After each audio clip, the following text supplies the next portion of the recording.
Hey guys, welcome back to our YouTube channel. My name is Diana Ogutu. I am a member of the Museum of British Colonialism. So it is also new here. The Museum of British Colonialism is a UK and Kenyan based initiative that was founded to communicate a more truthful account of the British colonial rule. So I will put the link to our website down at the description box and you can go check out more information about us. I'm actually with a fellow member here. You can say hi. Hello. Yeah, my name is Moniki. It's a pleasure to be on.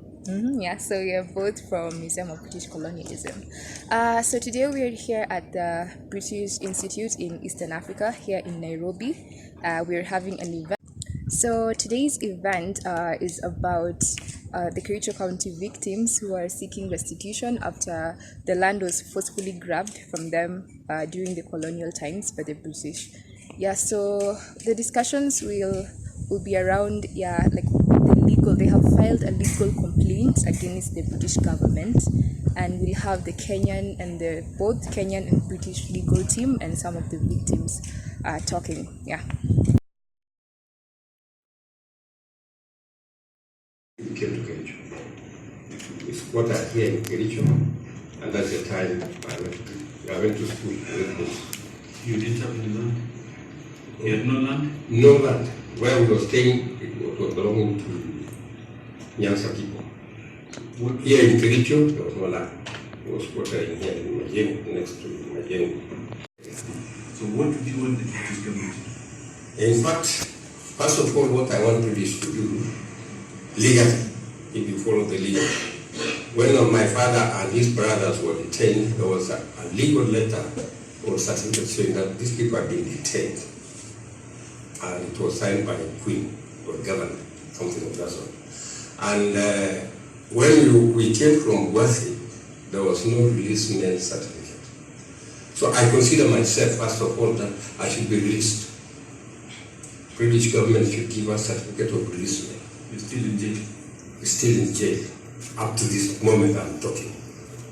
First time governors who were with me thought it was a joke. Now they're asking me, how can we be helped? So I'm seeing a multiplicity of demands beginning from Massa areas all the way to coast. Taita Taveta is already on the line. I did mention that we wrote to them about title deeds. I want it very clear that not so that we take away land. So that there are two reasons why we've written we've written to start implementing some of the recommendations.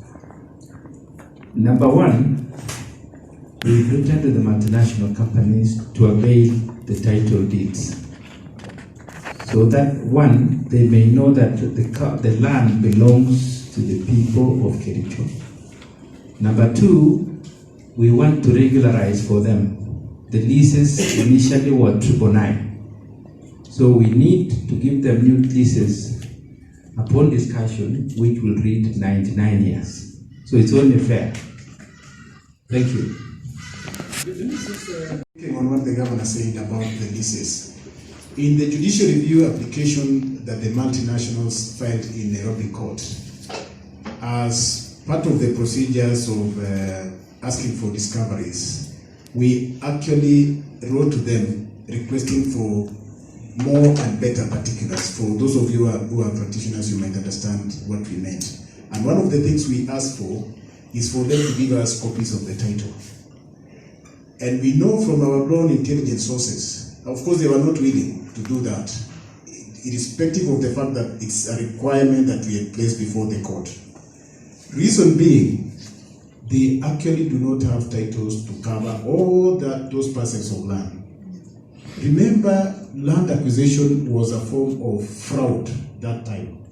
So several decades down the line, they are like, these fellas are working out. They do not have the titles that cover all that land. I want to tell you this, and you can take that to the bank. They don't have the titles to cover all that land. That is why the surveying becomes very important. So the land has been ballooned over time. What they have declared is only what is under T. Whatever is under Lugam, which is the fuel, is not declared.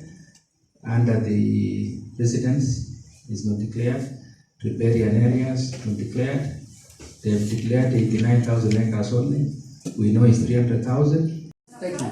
My name is Tom Wolf. I'm an independent researcher. A couple of quick ones. You can pick what you like. First of all, we seem to be on the eve of an election in the UK. Would a change of government make any difference? Second, we had the abolition of county land boards a few years ago. Does that make any difference? We had a TJRC in Kenya, which had a big section on land. Would that make any difference? And finally, if I could just put one, I have several more, but just ask one. In terms of compensation, how would this be organized? Would there be, ideally, from your point of view, a blanket sum paid, and then the county or some other group decides how it's allocated to individuals like this man in Gwasi? Or people would make individual claims based on how much their individual's family suffered? And again, finally, Maasai land, huge land lost, no multinationals there, by and large.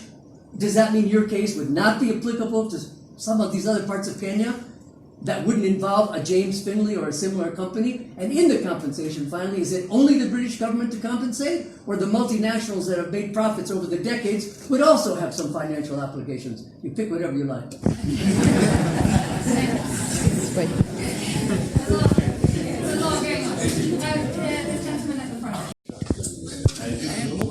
Okay, Your Excellency,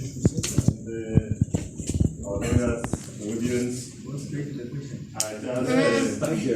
I just want to say, as a Kipsigis, one of the complainants, I must also appreciate on behalf of the other Kipsigis for the process for where the process has reached.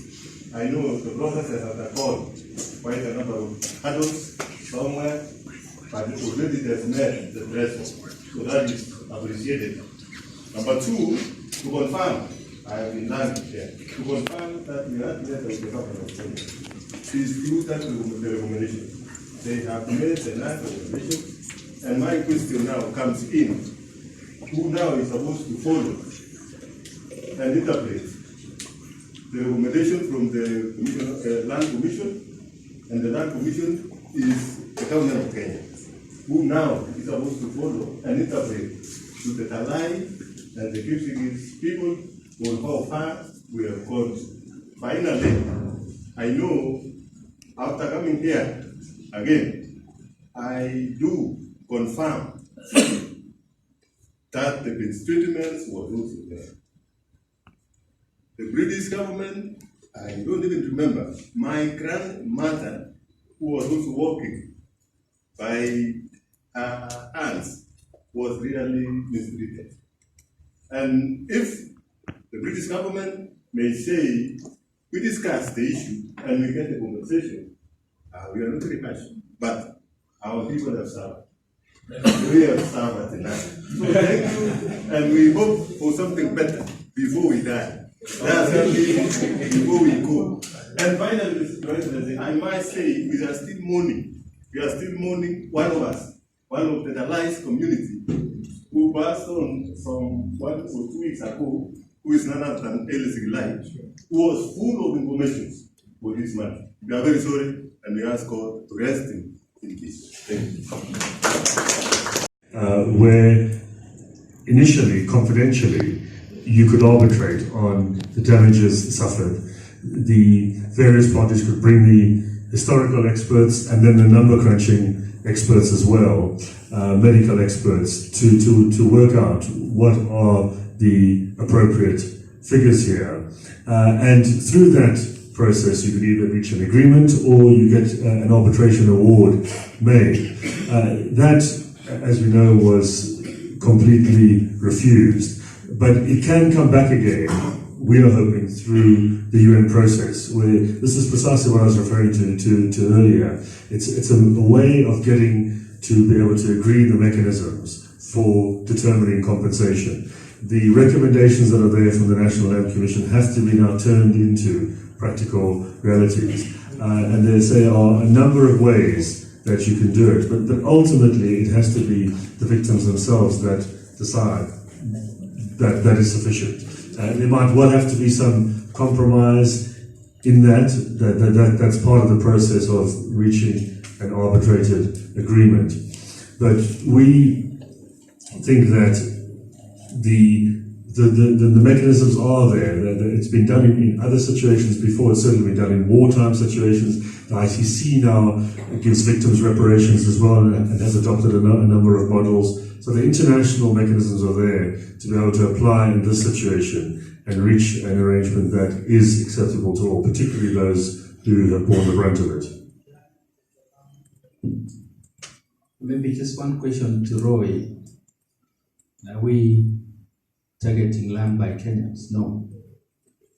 Because when we became independent, the 1 million acres that were taken away in Kericho, part of it was released as schemes which were bought by locals and converted into freehold. But the rest of the multinational areas remained under crown land. So it is as if that is the part which never became independent. The whole of Kenya became independent. This part here, the 999 area, is becoming independent for the first time now. And that is what we want to regularize to 999. Thank you. Helping us a lot with promoting this event and letting you all know about it today. And they'll be having an event in London in January as well, which we will also be attending. So you know, this is not the end of this. It's not the beginning. We're very much in the middle of it. So thank you all so much for coming today. There's tea, coffee, and some snacks outside. So please help yourselves and yeah, get home safe. Thank you.